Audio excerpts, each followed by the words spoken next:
حضرت عمر فاروق رضی اللہ تعالیٰ عنہ ایک روز خیرات تقسیم کر رہے تھے۔ ایک شخص اپنے بیٹے کو ساتھ لے کر خیرات لینے آیا۔ آپ نے فرمایا کہ جتنا یہ لڑکا تم سے مشابہت رکھتا ہے، میں نے نہیں دیکھا کہ کوئی لڑکا صورت میں باپ سے اس قدر مشابہ ہو۔ اس شخص نے کہا کہ اے امیر المومنین، اس لڑکے کی داستان عجیب و غریب ہے۔ میں سفر کو جا رہا تھا، اس کی ماں حاملہ تھی۔ اس نے کہا کہ تم مجھے ایسے حال میں چھوڑ کر جا رہے ہو۔ میں نے کہا جو تیرے پیٹ میں ہے میں اسے سپرد خدا کرتا ہوں۔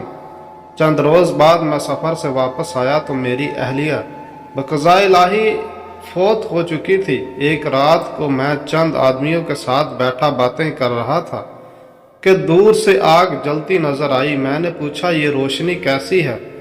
لوگوں نے بتایا کہ یہ تیری بیوی کی قبر کا اجالا ہے۔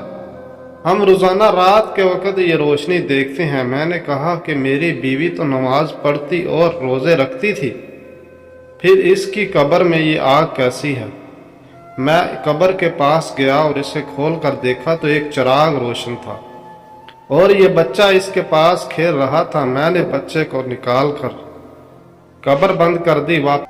واپس چلا تو ایک آواز سنی کہ اے شخص، تو نے اس لڑکے کو ہمارے سپرد کیا تھا، ہم نے اسے صحیح سلامت تیرے حوالے کر دیا۔